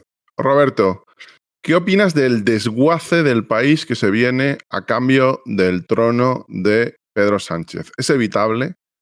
Yo lo he dicho antes, a ver, ellos obviamente están favoreciendo ese desguace, aunque sea indirectamente, pero yo no creo que vaya a pasar así, yo creo que va a haber repetición electoral. Yo creo que Junts tiene muy claro que su objetivo es posicionarse por encima de Esquerra y conseguir más poder. Y que Puigdemont sea el héroe del movimiento. Y si aceptan a Pedro Sánchez no lo va a ser. Vamos con la siguiente pregunta. Bueno, este tema no lo habíamos tocado. Te plantea Loki. Roberto, ¿cuáles pueden ser las consecuencias de salir de la OTAN? ¿Tú serías partidario de salir de la OTAN? Sí. Hombre, lo primero que hay que hacer es tener un ejército profesional y moderno. O sea, habría que invertir en el ejército. Claro, invertir mucho dinero que Que no por supuesto. se ha invertido. Ya, pero es que la situación actual, por ejemplo, con Marruecos, yo creo que es insostenible. Y al final vamos a tener un problema y como están las relaciones y como están las cosas ahora mismo, está Pedro Sánchez ahora allí de vacaciones, de hecho, yo creo que vamos a tener un problema a medio largo plazo en el cual vamos a perder territorio y en el cual un país del tercer mundo se va a dedicar a hacernos chantajes y a doblegar la voluntad española. Y es algo que no puede ser. Y sin soberanía no hacemos nada, necesitamos soberanía. Si no, no hay nada que hacer. Esta pregunta es muy buena, esta que te hace Marcos L. ¿Crees que desde la Unión Europea permitirían un movimiento revolucionario de las características que propones? Bueno, ya vimos lo que pasó con Syriza cuando intentó hacer algo, básicamente los laminaron y cedieron, ¿eh? Porque podían no haber cedido y se hubiera armado una bien gorda, pero bueno, cedieron y bueno, acabaron muy mal. Bueno, hay otros movimientos dentro de lo que es el izquierda y derecha, que ya he dicho que a mí no me gusta. Hay otros movimientos que yo creo que van a acabar fuera de la Unión Europea, pero que sí se han resistido bueno, las decisiones que han tomado. Yo creo que Hungría en ese sentido, creo por ejemplo que está tomando medidas que son totalmente contrarias a la Unión Europea y ahí sigue de momento. ¿Cuánto va a durar? No lo sabemos, pero sí que es verdad que él se ha confrontado. Yo creo que sí se puede confrontar, incluso mantener en un principio y luego posteriormente, pues si recuperas la soberanía, obviamente pues poco puedes hacer en la Unión Europea. Esa es otra cuestión también. Siguiente pregunta de Sirius Señor, que te pregunta: ¿qué opinas, Roberto, de Pedro Sánchez a nivel personal? No le conozco. O sea, no puedo opinar en lo personal porque no le conozco. Yo puedo opinar en lo político, que a mí me parece el peor presidente que hemos tenido, peor incluso que Zapatero y que Rajoy. Creo que lo que ha hecho con Marruecos es imperdonable y que la historia No lo sabemos por qué. Yo creo que lo peor de eso es que seguimos sin saber por qué. Y a mí, bueno, yo aquí no soy el periodista que tiene más fuentes, pero a mí, a mí me han contado que hubo ministros que se enteraron por la prensa de lo que había hecho. Bueno, esa información se ha movido bastante. O sea, a mí también me ha llegado. Sí, a ti también te habrá llegado. Sí. Pero se enteraron por la prensa algunos ministros del gobierno. Es que el problema está en que eso no se puede saber, Jordi, porque eso el día que se sepa, cae el régimen. Si es que el régimen está sustentado sobre todo por el PSOE, es el partido del régimen. Es el que sustenta todo. Como eso se sepa, implosiona. El sistema de partidos que tenemos ahora implosiona. Siguiente pregunta de Miguel Ángel. Te plantea: ¿qué es lo que hay que hacer en política exterior para dejar de tener la misma importancia que San Marino? Pues yo creo que empezar a tomar decisiones en firme y en base a una estrategia. Es que yo creo que, mira, yo por ejemplo, por los estudios que hago, yo me acuerdo que estudié mucho la época de Castilla, el ministro franquista, y yo creo que cuando él cae, que ya está Franco moribundo, yo creo que ahí es cuando España empieza a dejar de tener, que para mí era totalmente subyugada a Estados Unidos la política de ese momento, pero por lo menos Castilla intentaba cosas e intentaba pues tener o conseguir, ¿no?, cosas en interés de España, por lo menos. Y creo que eso se ha perdido. O sea, yo creo que cuando se metieron en la OTAN, en la Unión Europea, etcétera, yo creo que lo hicieron a cualquier precio, en plan de tenemos que entrar y tenemos que entrar ya. Y hubo una cesión a todos los niveles que España apoya cosas, hace seguidismo, no se termina de mojar, porque en realidad, menos Aznar, no suelen mandar mucha tropa ni nada. Entonces realmente es como unos don nadie que ni pinchan ni cortan, apoyan ahí en votaciones en sitios, pero no tiene política exterior propia. Entonces ni tiene objetivos, ni tiene estrategia, ni tiene nada. Vamos al día a día y la política internacional precisamente se construye en base al tiempo para conseguir objetivos. Y creo que ese es el problema de España, de que tenemos a gente que está trabajando en contra de los intereses de España. Es que yo así lo veo. Siguiente pregunta de AR que te plantea: ¿qué opinas del anarcocapitalismo? Bueno, aquí curiosamente tú tuviste un debate que tuvo mucha repercusión con Rayo, que no sé si podríamos calificarlo de anarcocapitalista, pero bastante cercano a ello. Él dice que no es anarcocapitalista. Yo creo que tampoco, pero bueno, digamos que es muy liberal. ¿Tú qué opinas del anarcocapitalismo? A ver, pues igual que el liberalismo, para mí es una ideología que obviamente para mí no tiene nada de progreso y que creo que lo que hace es... Bueno, claro, es que claro, me dicen anarcocapitalismo. El anarcocapitalismo no domina nada en ningún sitio. O sea, es una ideología en este caso como muy en el aire y yo creo que sus presupuestos... Sí he tenido debates con dos chicos anarcocapitalistas. Para mí, en el fondo, son liberales, son gente que defiende la propiedad privada, tienen algo de libertarios en el sentido de las libertades individuales frente al Estado, frente a todo tipo de regulación, mucho más que a lo mejor un liberal más moderado. pero a mí obviamente pues es algo con lo que obviamente no simpatizo. O sea, yo para ellos seré un colectivista terrorífico. Vamos con la siguiente pregunta de Nacho Beltrán. Roberto, ¿es Italia un ejemplo a seguir? La Italia de Meloni, no. claro. Yo creo que no. O sea, Meloni llegó al poder en base a voy a acabar con el problema de la inmigración y va a regularizar ahora a petición de la patronal a 500.000 inmigrantes más. Yo creo que no. Lo que sí que ha hecho es hablar con Túnez para intentar frenar la ilegal. Eso sí que lo está haciendo.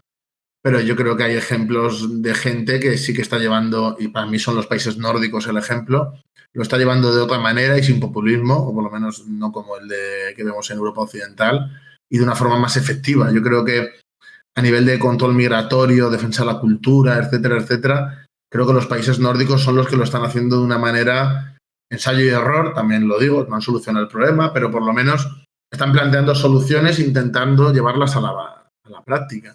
Y hay algunas cosas que están saliendo bastante bien. Entonces yo creo que el ejemplo en este sentido serían ellos, no Italia. Italia está en una situación no muy buena tampoco, la verdad. Triqui Enfurecido te plantea algo también muy directo y muy claro. En ese cambio constitucional, ¿propondrías mantener el sistema autonómico o centralizar el Estado? Bueno, yo te digo cuál es nuestra propuesta concreta, que es reducir, o sea, bueno, hacer simétricas las comunidades en el sentido de que no haya unas que tengan más competencias que otras y que luego competencias como sanidad, que con el tema del COVID se vio bastante claro, esto de que hubiera 17 minigobiernos decidiendo lo que se hacía cuando afectaba a todos, temas como sanidad y educación, que es el otro gran problema que he visto que hay con esto, creo que deberían de ser, y lo mismo aquí la gente se vuelve loca y me llama fascista, creo que deberían de ser centralizadas. Lo que pasa es que, a mí por gustarme, nosotros defendemos el federalismo en el sentido de que es reducir lo que hay ahora. O sea, en realidad no es que seamos federalistas, sino simplemente que consideramos que lo que hay de las autonomías es muy difícil de revertir de golpe. Y yo pienso que todos estos sistemas al final tienden hacia la centralización por el tema de la optimización. Entonces yo creo que tenderemos a ese proceso, pero creo que dar el salto ahí desde cómo están las autonomías ahora es inviable. Entonces yo creo que lo que hay que hacer es reducir, bueno, hacer simétricas las comunidades y reducir competencias. Y yo creo que eso es un buen proceso para iniciar, ¿no?, un cambio. A ver, la gente va a decir obviamente que eso es un proceso de centralización, porque estar centralizando cosas, pues sí lo defendemos. Bueno, una pregunta que a mí me parece muy importante porque esto ha pasado hasta cierto punto bajo el radar. A mí me pareció escandaloso, me pareció demasiado fuerte. Alfonso te plantea, Alfonso 1978.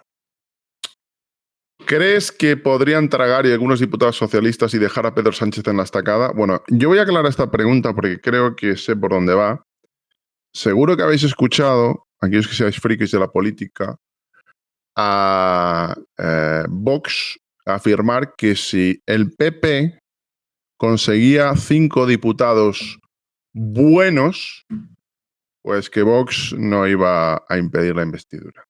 A ver, eso a mí me sonó a tamallazo. Me sonó a tamallazo, lo voy a decir como es.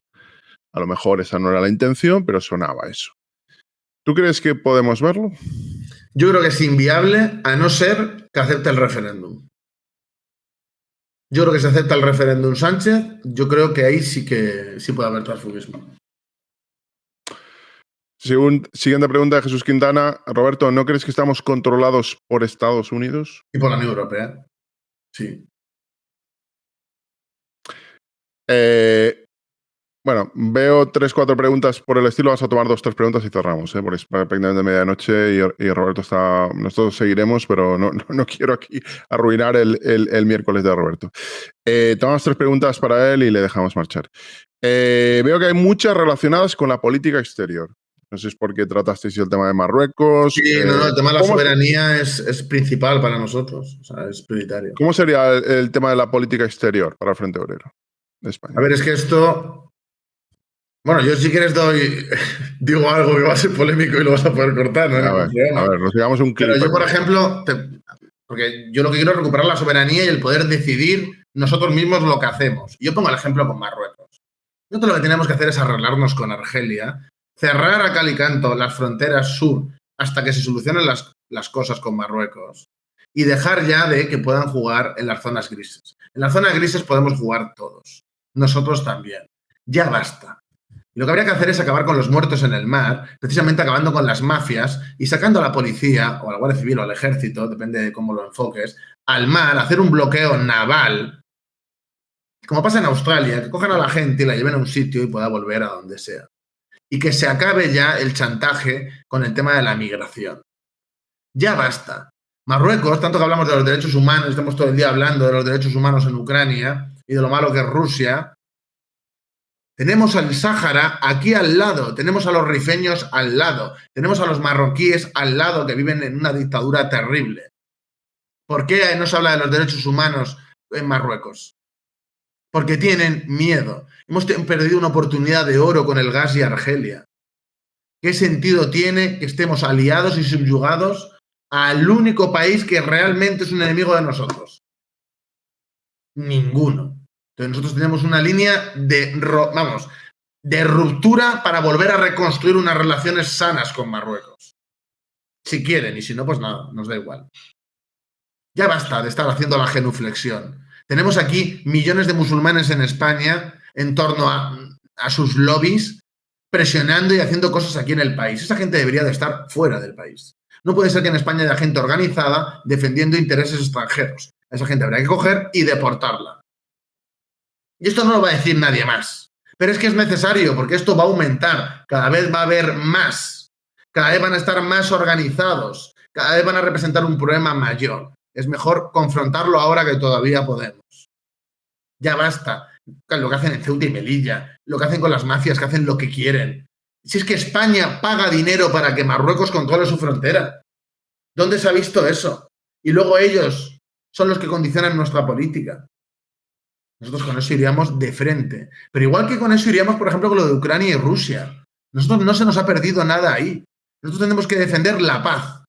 Es decir, que Rusia se retire y garantizar las condiciones para que no haya otra guerra.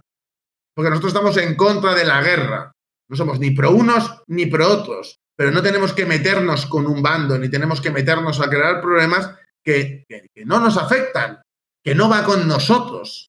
No tiene ningún sentido estar defendiendo los intereses de Estados Unidos cuando Estados Unidos es quien está financiando a Israel a Marruecos. ¿Qué sentido tiene? Tiene que haber un cambio radical en las relaciones internacionales de España. Y sobre todo lo que he dicho antes. Primero, tener soberanía para poder decidir lo que hacemos. Y segundo, hacerlo en un sentido en el tiempo. De buscar conseguir objetivos en nuestro provecho. No hacer seguidismo absurdo. Que eso para mí es lo importante. Luego podría ser una línea, otra, podría haber muchas cosas. Pero sin soberanía y sin planes, no hay relación internacional, no hay política internacional que valga. Vamos a ser como San Marino, lo que decía antes el chico que ha hecho la pregunta.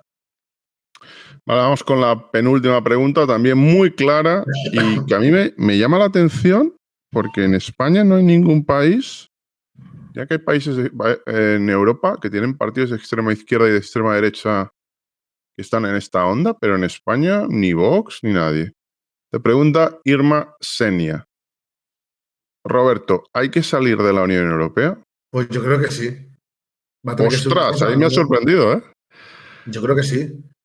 O sea, aunque no sea de forma inmediata, pero sí, porque no hay soberanía estando en la Unión Europea. La Unión Europea dice lo que tenemos que producir o no tenemos que producir. Tiene nuestro campo vacío, o sea, sin producir y compramos las cosas a Marruecos.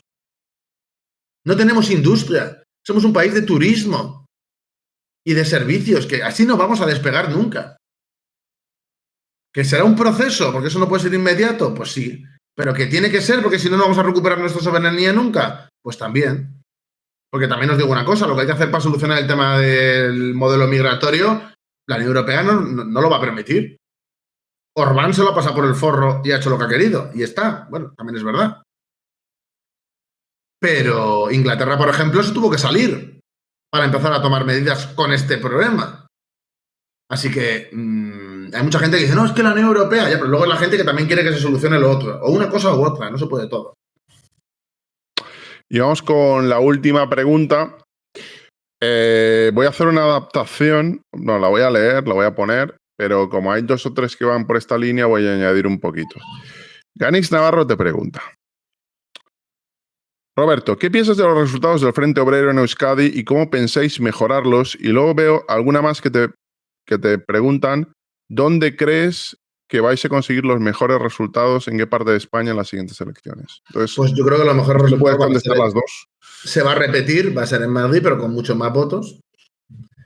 Y bueno, en Euskadi pues es complicado, aún así hemos sacado casi 2.000 votos, lo cual está bastante bien, teniendo en cuenta que allí somos los españoles y somos la gente a batir. Allí nos hacen alertas antifas cada vez que hacemos algo, persiguen a la gente, sacan, que lo hemos denunciado, incluso campañas en pueblos perdidos del País Vasco de hay que echar a los del Frente Obrero del pueblo. O sea, a nivel bueno, que esto recuerda a la época de presión, obviamente no la época de ETA en el sentido de gente pegando tiros, pero sí de la presión social, y allí los que viven esa presión somos nosotros. Y la gente nuestra de allí, que tenemos bastante gente, es muy dura, pero es la peor situación de España para mí, para la gente militante, porque es un microclima terrorífico en ese sentido. Y encima con Bildu arrasando en todos sitios. O sea, es una situación muy complicada porque se han hecho las cosas muy mal allí también. Y yo creo que se van a mejorar solos. Yo creo que cuando la gente vea que hemos sacado casi 2.000 votos en el País Vasco, mucha más gente nos va a votar. ¿Y por qué dices que los mejores resultados los vais a tener en Madrid? Porque ¿dónde más estructura tenemos, Jordi? Nosotros en Madrid somos cientos de personas. O sea, nosotros somos mucha gente en Madrid.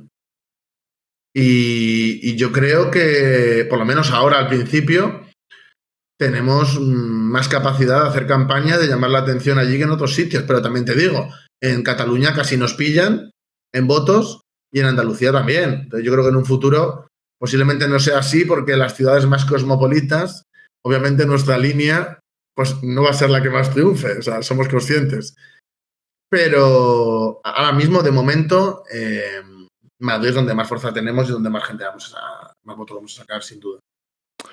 Bueno, y como había dicho que era la última, pues oye, no te puedo dejar de plantear una que invalide la anterior, porque además creo que te lo habrán preguntado, te lo habrán dicho, te lo habrán acusado, te lo habrán enviado por fax, por teléfono, por WhatsApp, por todas las vías.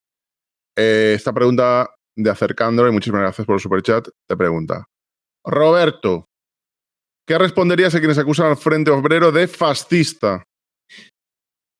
A ver, Mira, esto nosotros defendemos la lucha obrera. O sea, nosotros defendemos la lucha de clases. No tiene sentido que nos llamen fascistas, porque los fascistas precisamente lo que buscan es esa conciliación, algo que no tiene nada que ver con nosotros. Nosotros somos revolucionarios, no tenemos nada que ver con el fascismo.